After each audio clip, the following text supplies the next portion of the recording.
അല്ല, എനിക്ക് എക്സൈറ്റിംഗ് ആകുന്ന കാര്യങ്ങൾ ചൂസ് ചെയ്യാന്നുള്ളത് മാത്രമേ ഉള്ളൂ. നമുക്ക് ചെയ്യുമ്പോൾ എക്സൈറ്റ്മെന്റ് ഉണ്ടോ എന്നുള്ളതാണ് about the scene and the character. അത്രേ നോക്കുന്നുള്ളൂ സത്യത്തിൽ. ലവ്ലി, ഞാൻ ഭയങ്കര അനിമേഷൻ പടങ്ങൾ കാണുന്ന, എനിക്ക് അനിമേഷനോട് ഭയങ്കര ക്രേസ് ആണ് ആക്ച്വലി. അപ്പോൾ ഒരു അനിമേഷൻ ക്യാരക്ടറിന് വേണ്ടിയിട്ട് അഭിനയിച്ച് നോക്കാൻ പറ്റി എന്നുള്ളതിൽ ഗ്രേറ്റ്ഫുൾ ആണ്. കുട്ടി സാർ ഭയങ്കര ഹെൽപ്ഫുള്ളാണ്, കുട്ടി സാർ. അപ്പോൾ തിരുപോയി പറഞ്ഞിരുന്നത് ലവ്ലിയുടെ ഡാഡി മമ്മിയും ഞങ്ങളാണ്, എന്താണ് സാറ് ഡാഡി ഞാൻ മമ്മിയുമാണ് എന്നുള്ള രീതിയിൽ ഞങ്ങളൊരു കുട്ടിയെ നർച്ചർ ചെയ്ത് എത്തിക്കുകയാണ് ചെയ്തിട്ടുള്ളത്. അപ്പോൾ അതിൽ അങ്ങനെ ഒരു അനിമേഷൻ ക്യാരക്ടറിന് വേണ്ടിയിട്ട് അതിൻ്റെ മൂവ്മെന്റ്സ് എങ്ങനെയാണ് എന്ന് നമുക്ക് ടോട്ടലി ഇൻഡെപ്തിൽ മനസ്സിലാക്കാൻ സാധിക്കുന്നത് അതിന് വേണ്ടി വർക്ക് ചെയ്യുന്നത് തന്നെയാണ്.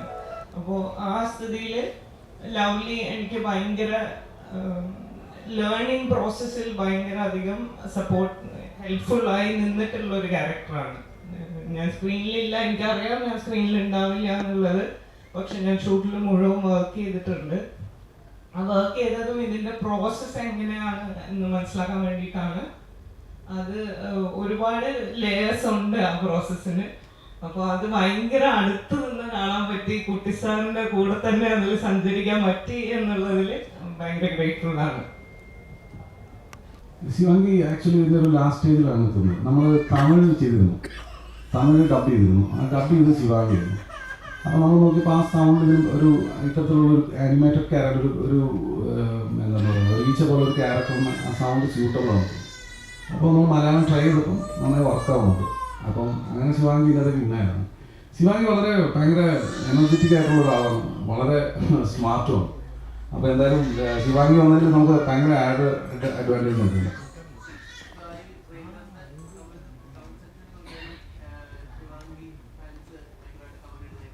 അതെ അതെ അതെ, ശിവാംഗി വളരെ അത്ര എന്താ പറയുക വൈറലായിട്ടുള്ള ഒരാളാണ്. ആ ഉണ്ട് എന്നുവെച്ചാൽ അടുത്ത ആഴ്ച ആയിരിക്കും ഇത് സക്സസ് ആണെങ്കിൽ നമുക്ക് ഒരു സെക്കൻഡ് പാർട്ടിലോട്ട് പോകാം.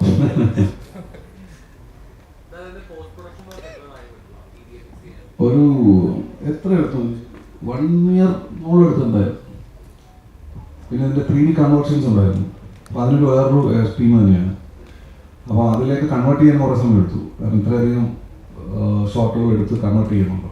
അപ്പോൾ അങ്ങനെ ഒരു വലിയൊരു നല്ല കാലഘട്ടം എടുത്തിട്ടുണ്ട്. ഒരു എന്തായാലും ഒരു 600-700 ദിവസങ്ങൾ തന്നെ എടുത്തിട്ടുണ്ട് തന്നെ ടോട്ടൽ പ്രോസസ്സിന്. ഷൂട്ട് ആക്ച്വലി 51 ദിവസം ഉണ്ടായിരുന്നു.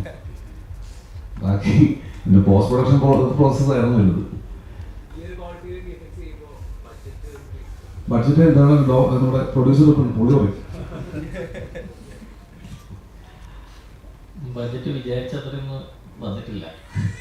അത് ആക്ച്വലി ഡയറക്ടറിൻ്റെയും അനീഷിൻ്റെയും ഒക്കെ എന്താ പറയണ്ടേ, അവരുടെ കഴിവാണ്. പറഞ്ഞ ബഡ്ജറ്റിനേക്കാളും മുകളിലൊന്നും പോയിട്ടില്ല. പിന്നെ 3D മാത്രമാണ് നമ്മൾ വിചാരിക്കാതെ വന്നത്. കാരണം മാത്യു പറഞ്ഞ പോലെ ഇതൊക്കെ ലേറ്റർ വന്നൊരു മോഡിഫിക്കേഷൻസ് ആണ്. ബഡ്ജറ്റ് എന്തായാലും കുഴപ്പമില്ല, വേർത്താണെന്ന് എനിക്ക് തോന്നിയത്. അത് ഞാൻ ആദ്യമേ പറഞ്ഞത്. ആക്ച്വലി ഇതിനകത്ത് എന്തെന്നെ വന്നാലും അത് ഇവരുടെ വർക്കിനുള്ള വേർത്തായിട്ടുള്ള എഫക്റ്റ് അതിനകത്ത് കാണുന്നുണ്ട്. അത് ഓഡിയൻസിന് ഇഷ്ടപ്പെടുന്നുണ്ടെന്നാണ് ഞാൻ മനസ്സിലാക്കുന്നത്.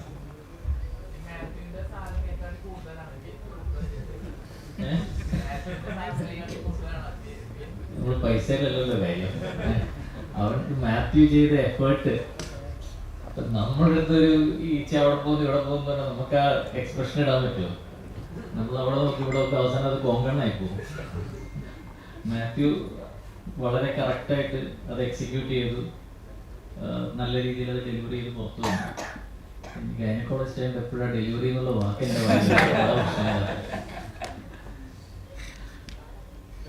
എന്തായാലും ഈ ഡോക്ടറുടെ ഈ ഡെലിവറി സക്സസ് ആയി നമുക്ക് വിശ്വസിക്കാം. സക്സസ് ആയി കുട്ടി നല്ല രീതിയിൽ വളരുമെന്നുള്ളതിന് നാട്ടുകാരെ നോക്കണം. ഞാൻ ഗൈനക്കോളജിസ്റ്റിന് ഡെലിവറി ചെയ്ത് പുറത്തെടുക്കാനേ പറ്റുള്ളൂ.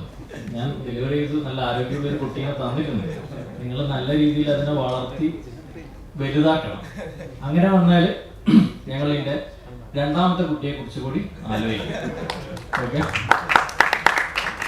ഡോക്ടർ എപ്പോഴും പറയുന്നതാണ് ഞാൻ അവിടെ സർജറി ചെയ്യട്ടെ എന്നാലും ഇവിടെ ബാറ്റ് കൊടുക്കാൻ പറ്റുള്ളൂ എന്ന് പറയും. അങ്ങനെയൊന്നും പറയില്ലേ. അവിടെ കണ്ണൂർ പോകുമ്പോൾ നാട്ടുകാരെന്ന് പഞ്ഞിക്കിടുന്നു. ഞാൻ മൊത്തം ബില്ല് കൂട്ടിയിടാന്നൊക്കെ പറഞ്ഞിട്ട് അങ്ങനെയൊന്നും ഇല്ല കേട്ടോ. വളരെ തുച്ഛമായ രീതിയിൽ ഡെലിവറി നടത്തിക്കൊടുക്കുന്ന ഒരു സാധാരണ ഗൈനക്കോളജിസ്റ്റാണ് ഞാൻ. ഇതിനൊരു മാർക്കറ്റിംഗ് ആയിക്കോട്ടെ. ഞാൻ ആഷിഖ് ഭായ് എന്നോട് പറഞ്ഞേ ഒരു ദിവസം ഡോക്ടറെ ജയിലിന്റെ സീനും കൂടി അഭിനയിച്ചിട്ട് പോയാൽ മതി. ഞാൻ പറഞ്ഞു ആഷിക്കട്ടെ ഇത് അഭിനയിക്കാൻ നിന്നാൽ നാളത്തെ ബാറ്റം മുടങ്ങും. പറഞ്ഞു അയ്യോ വേണ്ട വേണ്ട, അത് നമുക്ക് പിന്നീട് സ്റ്റിച്ച് ചെയ്ത് ചേർക്കാം, ഡോക്ടർ ധൈര്യമായിട്ട് പേര് ഡെലിവറി എടുക്കുക. അപ്പം എന്തായാലും എല്ലാ ടീമിനോടും എനിക്ക് വലിയ നന്ദിയുണ്ട്. കാരണം ഞാനൊരിക്കലും ഷൂട്ടിംഗ് സ്ഥലത്ത് എൻ്റെ ഷൂട്ട് ഡേയ്സിനല്ലാതെ ഞാൻ ഒരിക്കലും പോലും വന്നിട്ടില്ല, പ്രൊഡ്യൂസർ ആണെങ്കിൽ കൂടെ. പക്ഷേ വളരെ നല്ല രീതിയിൽ അനാവശ്യമായ ഒരു ചെലവുകളും നടത്താതെ നല്ല രീതിയിൽ അത് ദിലീഷ് ഭായ് എക്സിക്യൂട്ട് ചെയ്തു. കാരണം അങ്ങേരും ഇതിൻ്റെ പ്രൊഡക്ഷൻ പാർട്ടാണല്ലോ. അപ്പോൾ ആ ഒരു വേദന ഒരു പ്രൊഡ്യൂസർ അപ്പുറത്തുണ്ട്, ശരണ്യ ദിലീഷിൻ്റെ വൈഫ്. അപ്പം എല്ലാം നന്നായി വന്നു എന്ന് വിചാരിക്കുന്നു. അപ്പോൾ എല്ലാവർക്കും നന്ദി.